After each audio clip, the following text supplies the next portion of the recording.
Shabbat Shalom, amados hijos. Estamos aquí pues con el compromiso de dar la parashá de esta semana. En este momento pues nos encontramos, no en la realidad, ya sabemos pues, tenemos que estar guardando, cuidándonos. Entonces, estamos pues transmitiendo directamente de mi hogar. Bueno, Shabbat Shalom a todos aquellos que después se están conectando en estos momentos. Disculpe los 15 minutos de atraso. Habíamos dicho que era 11, pero siempre surgen pequeños tropiezos pero bueno, lo importante es que estamos acá. Estamos pues felices nuevamente de estar en contacto con todos ustedes, dando las gracias primeramente al Eterno que nos ha permitido llegar hoy en este Shabbat hermoso, en este Shabbat, a pesar de todo, estamos acá con ese deseo de transmitirle lo que el Eterno desea para cada uno de nosotros. Y dando las gracias a todos los que están conectándose en este momento y los que se han de conectarse posteriormente, en caso tal de que no puedan llegar a tiempo a estar en vivo, pero este video, esta grabación estará archivada en nuestra página, tanto en Instagram como en YouTube. Dándole también las gracias a cada uno de nuestras hijas allá en San Cristóbal, a cargo de nuestro amado hijo Josué Bellacó, con su esposa y sus hijos y los que con él se congregan. También estamos dando las gracias a Bellacó Maracaibo, nuestro amado Roy, Efraín Bellacó, su amada esposa Jessica, sus hijos y con todos los que con ellos se congregan. También Bellacó, Alto Mirandinos, con nuestro amado Abdía Bellacó, su esposa Jessie, y todos con los que se congregan con él. También aquí en Guay, la familia de nuestro amado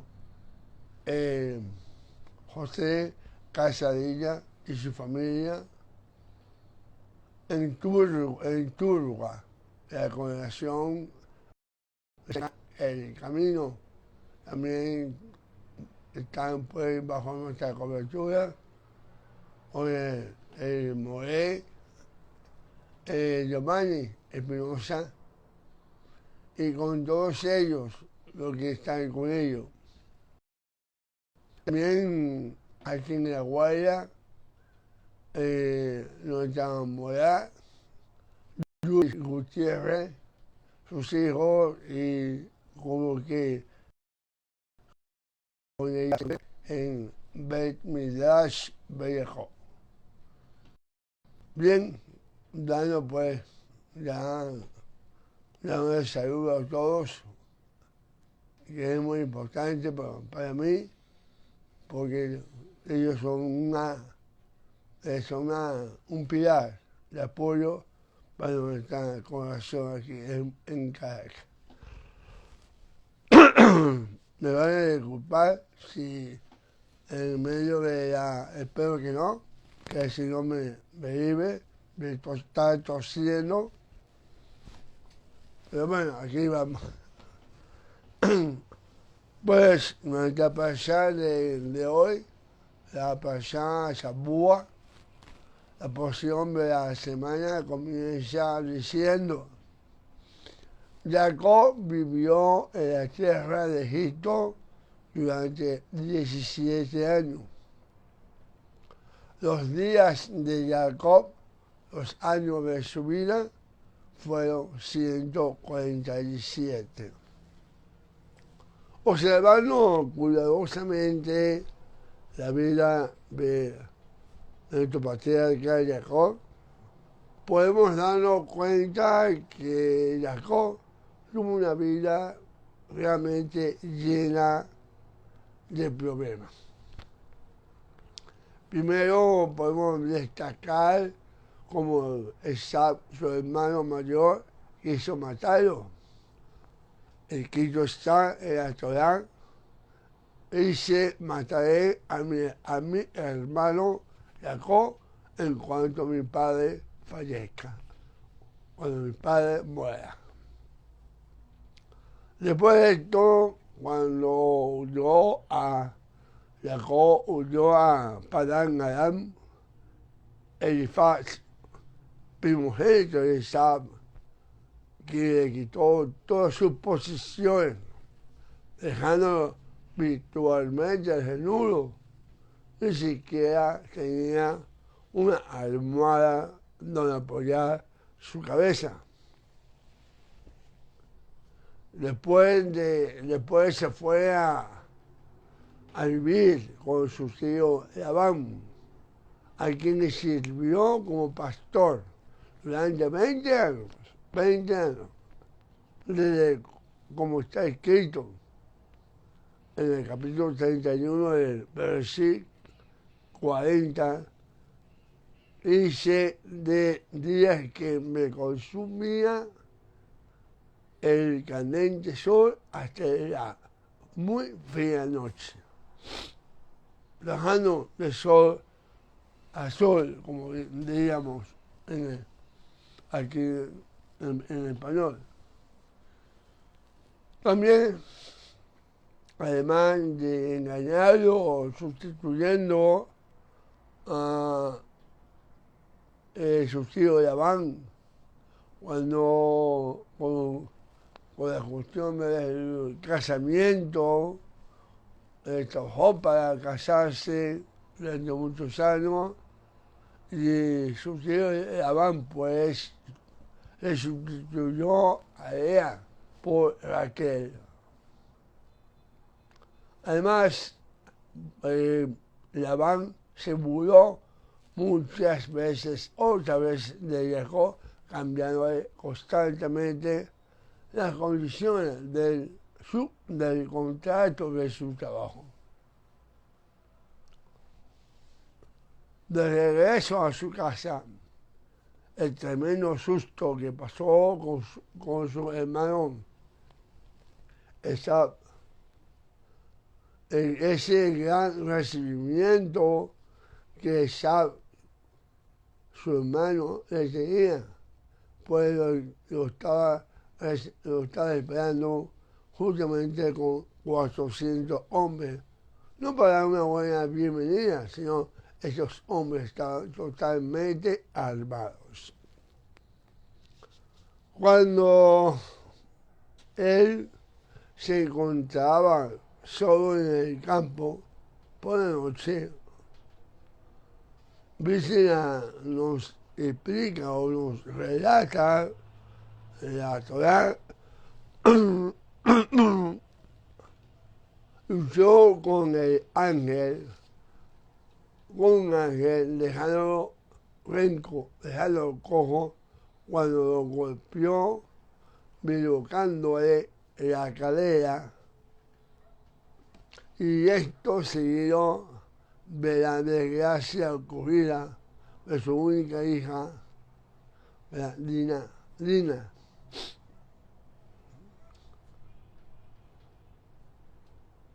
suceso que ocurrió allá en Segen. A consecuencia de esto, un grupo de reyes se unieron para declarar la guerra, porque sabemos que hubo lo que ocurrió, pues, porque los hermanos mayores barrieron, mataron al ejército del rey de Segen.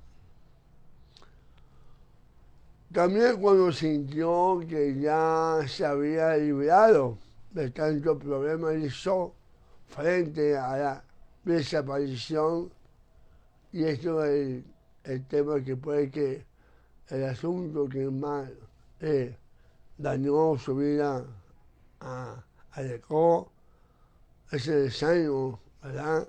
La desaparición de su hijo amado, Joseph. Y no sabía si estaba vivo o estaba muerto, y guardando 22 años de luto. Cuando mandó a sus hijos, eso lo vimos en pasajes anteriores, cuando se presentó aquella hambruna, ¿verdad? Consecuencia de los sueños que tuvo el faraón, los 6 años de abundancia, los 7 años de hambruna. Le comandó a Egipto, a sus hijos, para comprar comida durante la hambruna. Sintió el doble de angustia. ¿Por qué? Primero porque Simón había sido tomado como rehén, y después porque estaba arrepentido de haber enviado a Benjamín, al único hijo, el más pequeño, que quedaba de su amada esposa. Así que Jacob no tuvo en todos los años de su vida un solo día de tranquilidad, como hemos visto en este pequeño relato comprimido, porque son muchas cosas que le acontecieron a nuestro patriarca Jacob. Ahora, la Torá nos dice: Jacob vivió en la tierra de Egipto durante 17 años. Como sabemos, Jacob vive 147 años en total, disfrutando de 17 años al lado de José en Egipto. Antes de morir, llama a José, le hace jurar que lo enterrará en la cueva de Macpela junto a patriarca Abraham, a Sara, Isaac, Rebeca y Lea. José le jura que así lo hará, y luego lleva a sus 2 hijos, ¿verdad? Lleva a sus 2 hijos para que Jacob lo bendiga antes de morir. Jacob no solamente los bendice, sino que hace un acto de adopción de los 2 muchachos, con el fin de darle una doble ración de la tierra a José. Pues Raquel murió prematuramente, y él quiere darle la mayor cantidad de tierra posible.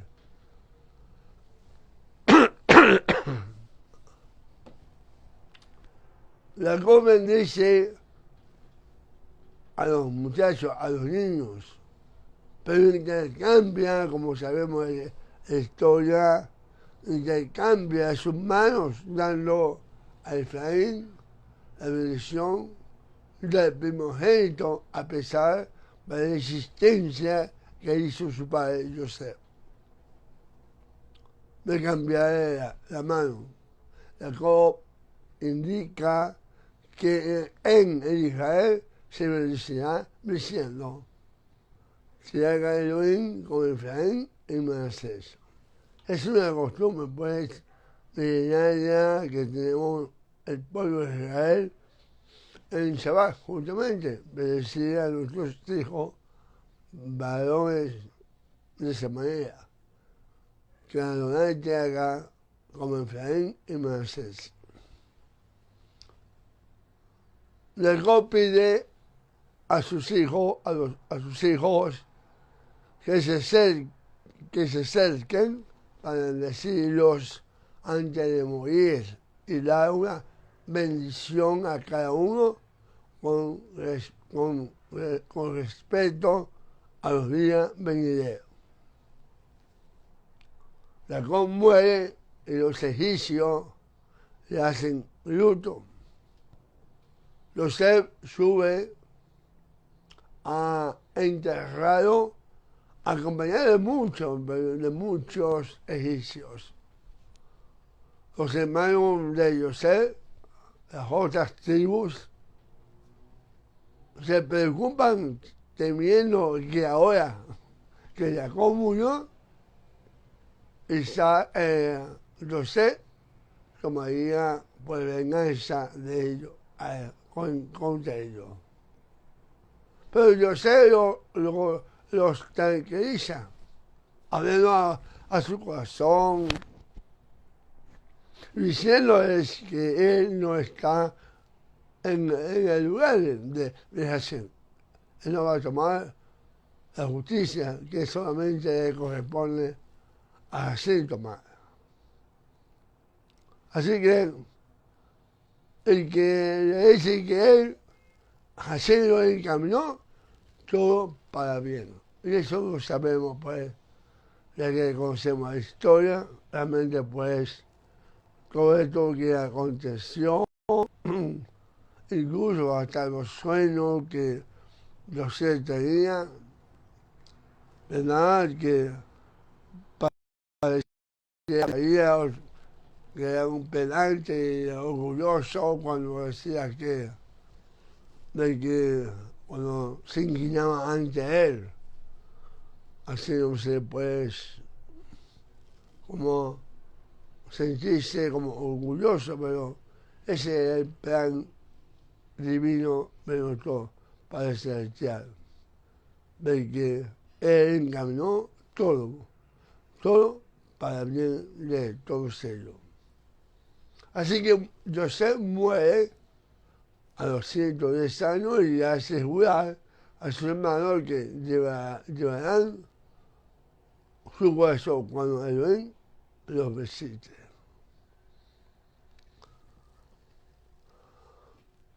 Como sabemos, pues, esta semana, pues, estamos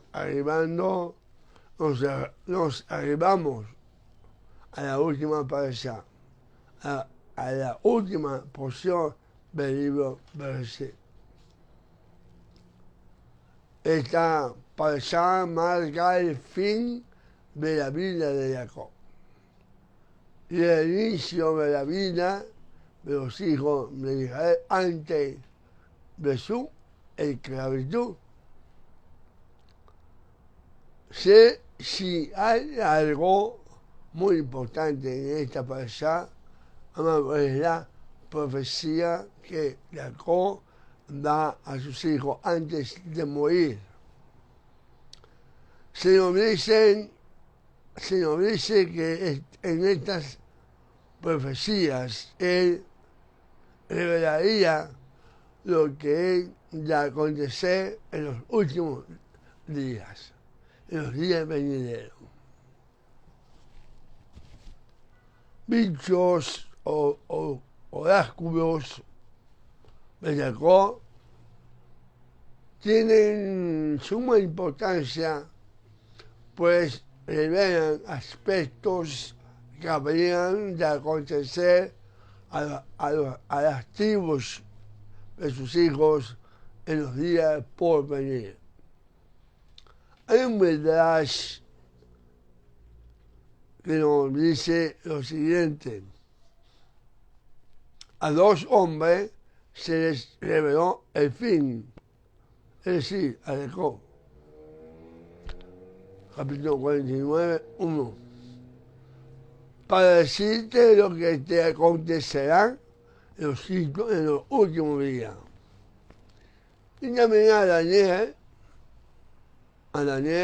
dice: en este tiempo será liberado tu pueblo, pero tú, Daniel, sella las palabras. Eso está en versículo Rabá 98. En esta ocasión, amado, voy a hacer énfasis, hablaremos sobre la profecía dada a de Judá.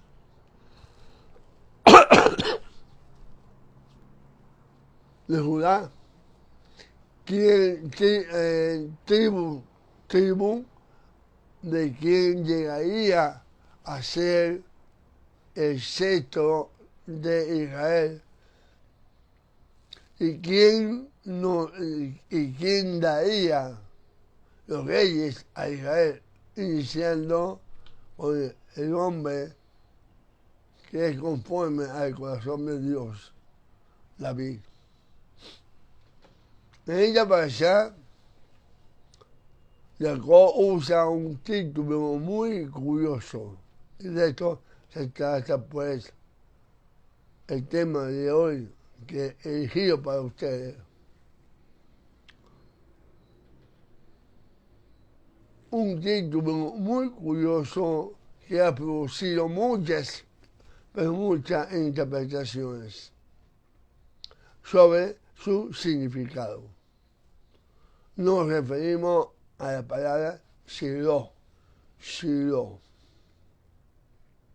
Shiloh, título mesiánico, el título mesiánico, por decirlo de una manera, por excelencia en la Torah.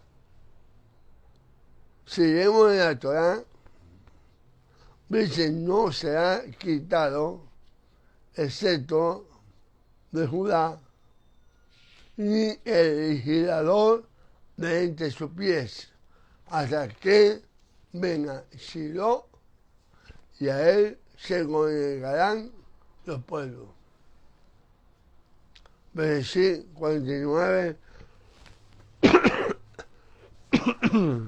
49, 10. Le dije que me disculparan por tengo muchas cosas. Así que, ahora, ¿a quién se refiere el título Shiloh? ¿Qué significa realmente Shiloh? ¿Cuál es la importancia de este pasaje de la Torah para lo que creemos en Yeshua? ¿Y qué podemos aprender de este título y de su trascendencia? La opinión judía casi universal con respecto a Shiloh es que este título se refiere al Mesías. Muchas fuentes judías identifican a Shiloh con el Mesías. Las razones son lógicas. Están relacionados con el cetro y el legislador por excelencia que vendría de Judá. Y además, los pueblos se congregarán ante él. Estas dos razones son suficientes para la identificación certera. Además, en el Talmud leemos lo siguiente: El nombre del Mesías es Shiloh. Eso está en el Talmud. El nombre del Mesías es Shiloh, como está escrito, hasta que venga Shiloh. Eso está en el Tratado Sanedrín 98b. En el Targum, que es la paráfrasis aramea de la Torá, el escritor el Targum de Onkelos vierte el pasaje de la siguiente manera. Dice, hasta que venga el Mesías, ¿de quién es el reino? Hasta que venga el Mesías, ¿de quién es el reino? Hay un Midrash también de Tanhumá, también identifica a Shiloh con el Mesías junto con la mayoría de comentaristas, como con la mayoría de comentaristas judíos. Es pues, indudablemente, que Shiloh es una referencia para describir a Israel, hijo de David, raíz de Judá, para describir a aquel hijo de David, raíz de Judá, a quien pertenece el imperio, el poder, y a quien Hashem ungiría por rey de Israel y del mundo. Ahora, ¿qué significa Shiloh? Una gran cantidad de especulaciones se han dado en torno al significado de Shiloh. Como dije, sabemos que se refiere al rey Mesías. Sin embargo, no hay consenso en qué significa el título. Por ejemplo, el sabio Rashi hace una comparación entre Bereshit 49:10. Lo hace en comparación con el Salmo 76:11. Bereshit 49:10 dice, no será quitado excepto de Judá y el legislador de entre su pie hasta que venga Shiloh, y a él se le congregarán los pueblos. Y el Salmo, la comparación que hace Rashi con el Salmo 76:11, como está escrito, prometer y cumplir vuestras promesas al Eterno, vuestro Dios. Todos los que están a su alrededor traerán tributo al venerado temido. Y explica que, así explica que Shiloh en realidad es una palabra compuesta de dos raíces. Estas dos palabras serían Shei y Lo, que significa algo como regalos para él. Esto es una referencia a los regalos que las naciones traerían al Mesías, tal como está escrito en el Salmo 72:10, que dice, los reyes de Tarsis y de las costas traerán presente, los reyes de Sabá y de Seba ofrecerán dones.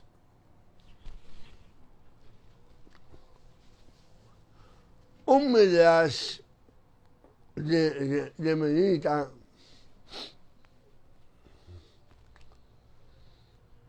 relaciona la palabra con la palabra Shiloh con Shalva,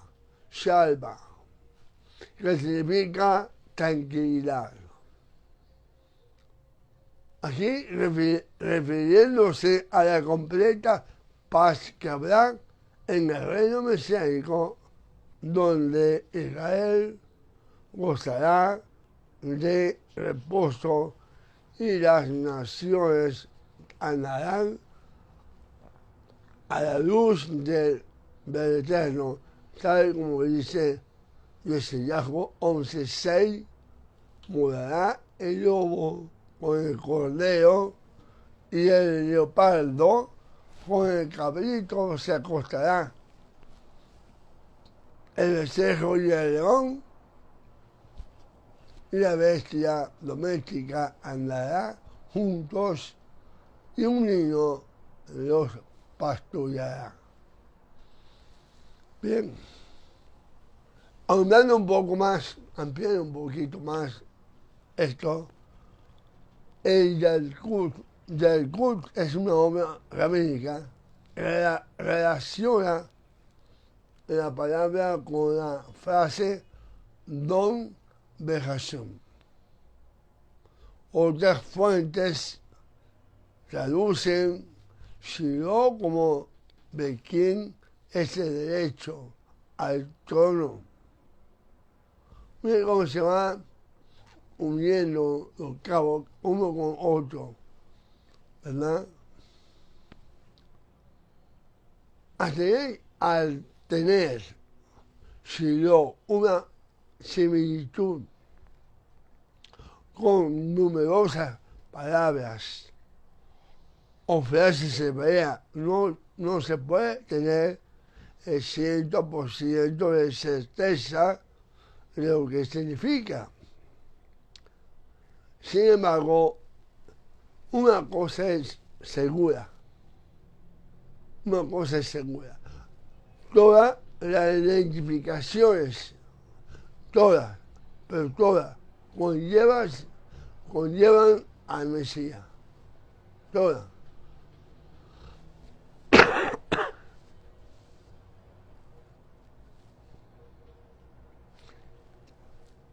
El título es quizás el más explícito de toda la Torá con respecto al Mashiach. Su relación con la profecía mesiánica dada a Judá y el centro hacen de Shiloh una referencia explícita sobre la esperanza del futuro rey de Israel, que gobernaría a Israel y haría que las naciones todas se congregaran por él.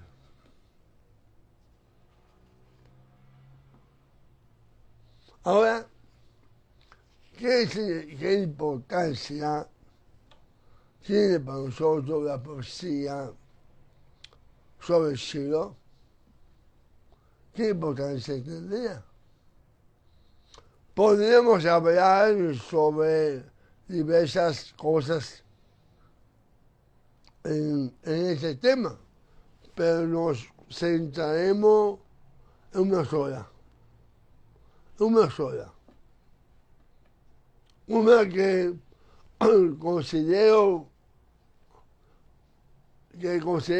una piedra angular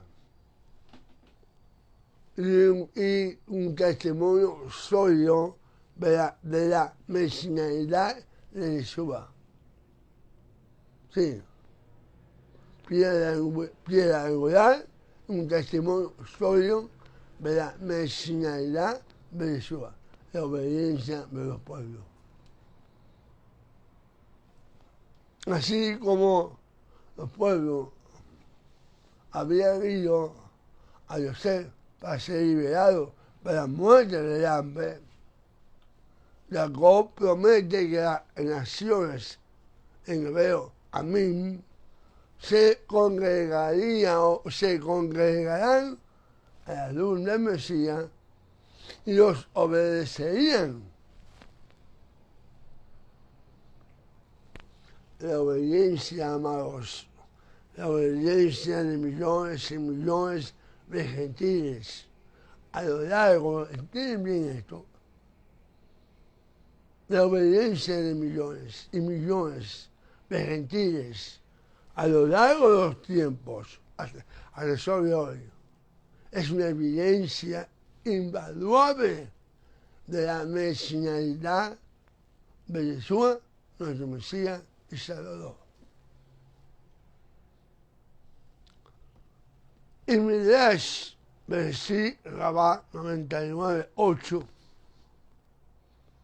relaciona la profecía del Shiloh con lo escrito en Isaías 11, donde vamos a leer lo siguiente.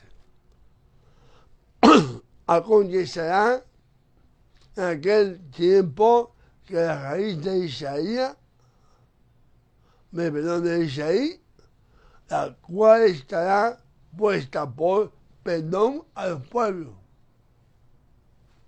será buscada por la gente y su habitación será gloriosa.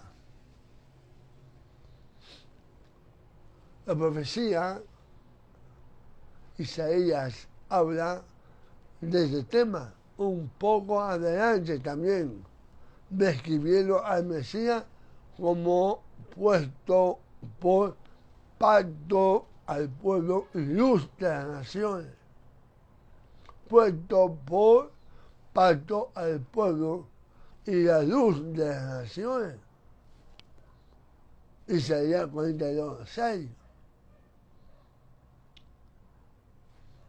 Y en el capítulo 42 de Isaías vemos lo siguiente, dice: he aquí mi siervo, yo le sostendré, mi escogido, en quien mi alma tiene contentamiento, he puesto sobre él mi espíritu, él traerá justicia a las naciones. No gritará, ni alzará su voz, ni lo hará oír, ni la hará oír en las calles.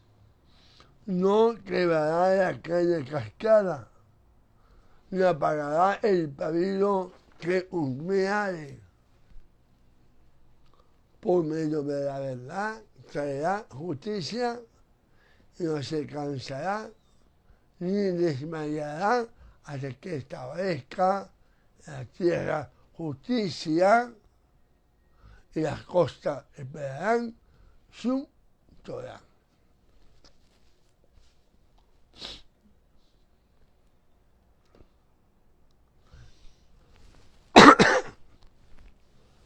El Mesías comenzaría todo un proceso, no descansará hasta que establezca en la tierra justicia.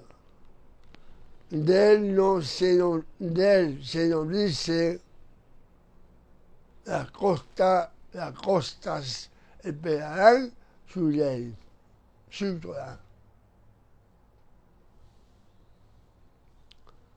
Pensemos por un momento, amado, y esto es importante, y esto va para el pueblo judío no creyente en el Mesías.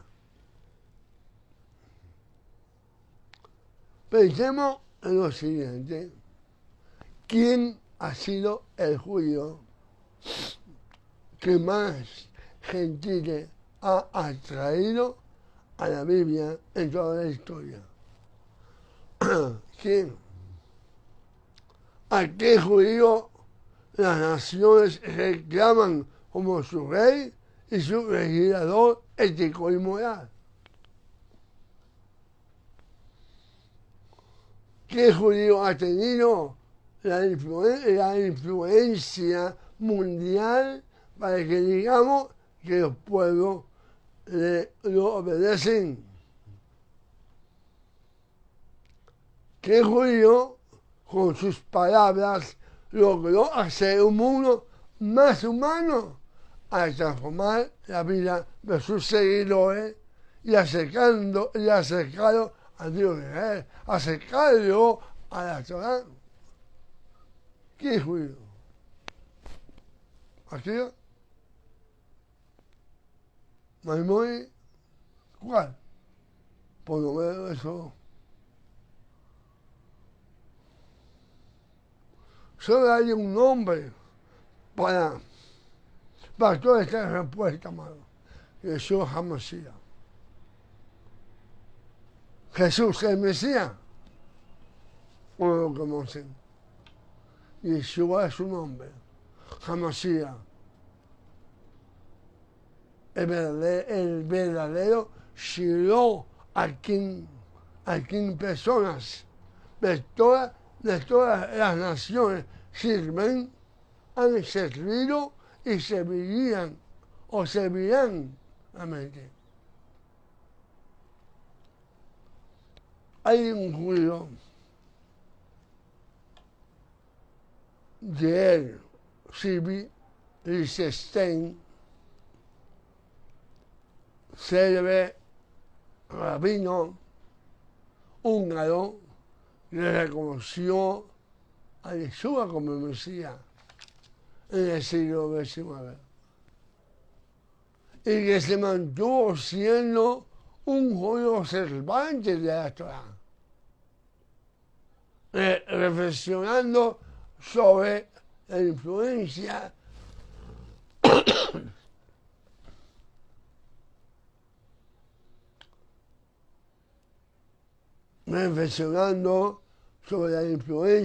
moral de Yeshua en los cristianos, declaró a sus compatriotas judíos lo siguiente. Y está citado en su libro, está también en una página también que hay. Le dijo lo siguiente: ya sea lo reconozcamos o no, nosotros estamos caminando a la luz o en la luz que Jesús ha derramado sobre el mundo. Y ahora disfrutamos de los frutos de su venida como Salvador. ¿Por qué es que tanto es hecho para el oído de los pobres? ¿De dónde vienen las casas para los pobres y los ancianos, los orfanatos, los hospitales, las incontables instituciones para aliviar el dolor de los que sufren y para la sanidad de los enfermos, para el alivio de los miserables y abandonados? ¿No son todos estos elocuentes testigos del amor y amabilidad de los cristianos? ¿Dónde se originó? Nunca fueron conocidos en Grecia, en Roma. Eso lo dijo el Rab Lichtenstein. Y este rabino está en lo correcto. Lo reconozcamos o no. Jesús ha cambiado el mundo, amados. Con su ética, con su ejemplo, ha cambiado el mundo. Con sus palabras llenas de grandeza y de sabiduría, su alto estándar de moral. Antes de Yeshua, el mundo era una forma y después de él, su influencia nunca ha podido ser superada. ¿Quién ha superado a Yeshua? debemos decir, ¿quién lo ha superado? Eso va contigo, pueblo judío. Lo acepte o no. Cierto es que no tenemos, cierto es que no todos los seguidores viven de acuerdo a su enseñanza, es verdad. Sino únicamente profesan creer en él. Sin embargo, esto no quita su influencia en los que sí son verdaderos seguidores de nuestro Mesías, Yeshua. Es más que increíble poder presenciar que aquellas palabras que un modesto carpintero gallego pronunció hace más de 2000 años. Y aún todavía resuena entre nosotros, pero con poder. Como dice Mateo 24:35. Y el cielo y la tierra pasarán, pero mis palabras no pasarán. La profecía de Jacob toma vida delante de nuestros ojos. Siguió a quien pertenece el derecho de gobernar, a quien se otorgaron y se otorgarán presentes, el don de Hashem para todo el mundo, quien traerá la paz mundial, porque ya está con la paz individual en los corazones de quienes lo han aceptado como su Mesías. Traerá la paz mundial. En su segunda manifestación ha venido y vemos su más poderosa señal de influencia. Los pueblos se congregan a su luz. Eso estamos bien, amados. Yeshua ha logrado algo insuperable en el mundo no judío, al hacer que los gentiles se acercan más que nunca a Dios de Israel. Incluso Maimónides no tuvo más que aceptar que sí, Jesús de Nazaret ha pavimentado el camino para el Mesías.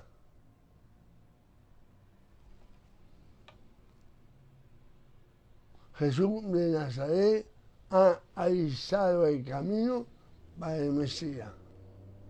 Eso dijo Maimónides. Todos los otros judíos y gentiles creyentes en él somos los primeros frutos de esa profecía.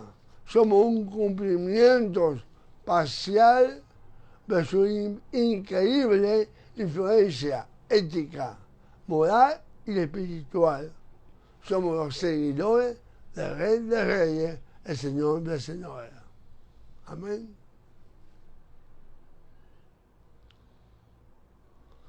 Las profecías tanto de Jacob como de Isaías tendrán un cumplimiento asombroso y total en la guerra, pero en la era mesiánica, cuando el Mesías venga a liberar a Israel de sus enemigos, a recompensar a aquellos que nunca renunciamos a ser sus seguidores. Hay de aquel que lo ha negado. A los que fuimos lavados con su sangre y que le esperan todos los días y le honran como el Salvador de sus vidas. En esa época, Jerusalén será la cabeza de las naciones. El gentil andará a su luz, como está escrito. Está escrito, acontecerá en los posteros de los tiempos que será confirmado el monte de la casa del Señor como cabeza de los montes y será exaltado sobre los collados y correrán a él todas las naciones y vendrán muchos pueblos y dirán, venid y subamos al monte del Señor, a la casa de Dios de Jacob, y nos enseñará su camino, y caminaremos por su senda, porque de Sión saldrá la ley, de Jerusalén la palabra del Señor, y juzgará entre las naciones, y arrepentirá a los muchos pueblos, y volverán sus espadas en rejas de arado, sus lanzas en hoces, y no andarán y no alzarán espada nación contra nación, y se alistarán para más guerra. Isaías 2, 1, 4. Y Isaías dice 11, 9. No harán mal, ni dañarán en todo mi santo monte, porque la tierra será llena del conocimiento del Eterno, como las aguas cubren el mar. También dice 63:5, Isaías, y andarán las naciones a tu luz, y los reyes al esplendor de tu nacimiento. Alza tus ojos alrededor y mira, todos estos se han juntado, vinieron a ti, tus hijos vendrán de lejos, tus hijas serán llevadas en brazos, entonces verás y resplandecerá, se maravillará y ensanchará tu corazón, porque se haya vuelto a ti la multitud del mar y la riqueza de las naciones hayan venido a ti. Amados, mientras esto sucede, mientras esto suceda, tenemos la misión de proclamar Yeshua, arrepentimiento y perdón de pecado en su nombre a toda la humanidad, para hacer que más personas puedan experimentar la regeneración de su alma y la dádiva de la vida eterna. La vida nueva y la abundancia que Yeshua da no puede esconderse sino compartirse, amado. Si ya tú recibiste a Yeshua, comparte esa riqueza que tú estás viviendo a recibir ese don de la vida eterna que tendrás cuando el Señor te llame. Debe compartirla y no esconderla, sino compartirla. Uno de los ensayos que mejor resume la poderosa influencia en la vida que Yeshua da a toda la humanidad dice lo siguiente: hace más de 1900 años nació un hombre contrariamente a las leyes de la vida. Este hombre vivió en la pobreza ya y fue criado en la oscuridad. No hizo grandes viajes. Solamente en una ocasión cruzó el límite del país en el cual vivía. Eso fue durante su exilio en la niñez. No poseía riqueza ni influencias. Sus parientes eran gente común y no tuvo preparación ni educación formal. Durante la infancia provocó pánico a un rey. En la niñez dejó asombrado a los doctores en su edad adulta. En la niñez dejó asombrado a los doctores. En su edad adulta rigió el curso de la naturaleza, caminó sobre las aguas como sobre el pavimento y aquietó el embravecido mar. Sanó a la multitud sin medicina y no cobró por su servicio. Nunca escribió un libro. Sin embargo, toda la librería del país no podrían dar cabida a los libros que han escrito respecto de él. Nunca escribió una canción. Sin embargo, él ha provisto temas para muchas canciones, que todos los escritos de canciones juntos. Nunca fundó un colegio, pero todas las escuelas reunidas no pueden jactarse de tener tantos estudiantes. Nunca dirigió un ejército, ni enroló un soldado, ni disparó un fusil. Sin embargo, ningún líder ha tenido más voluntarios que bajo sus órdenes hayan hecho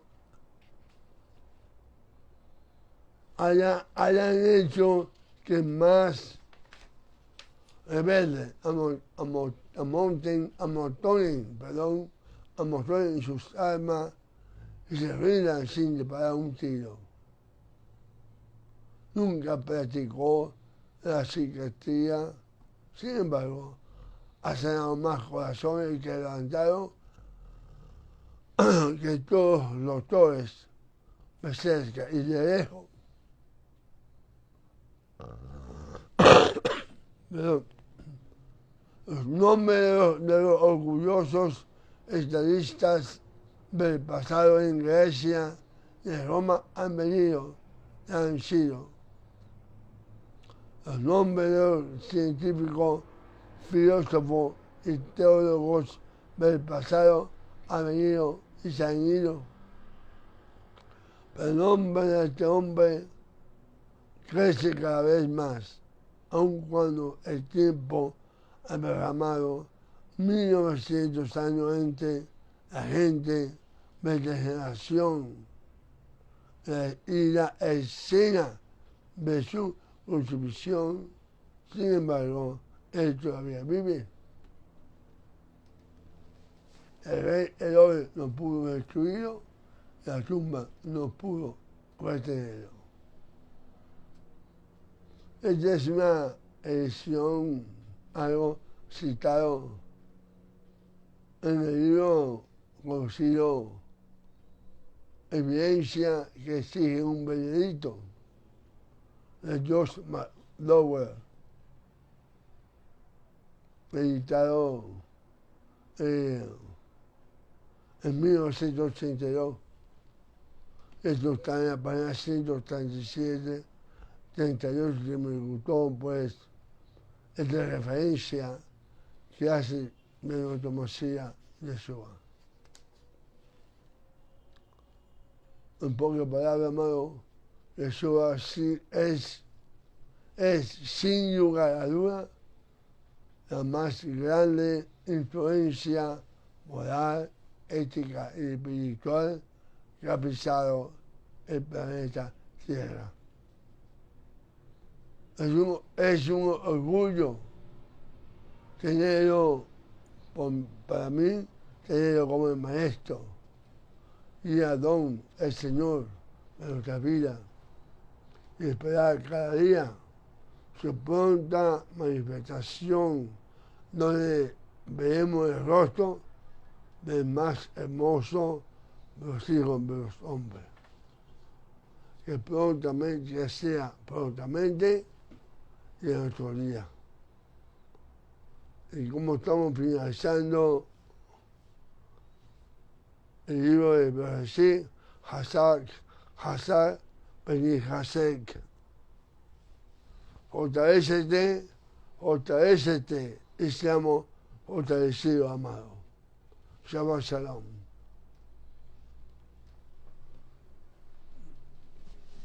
Bien.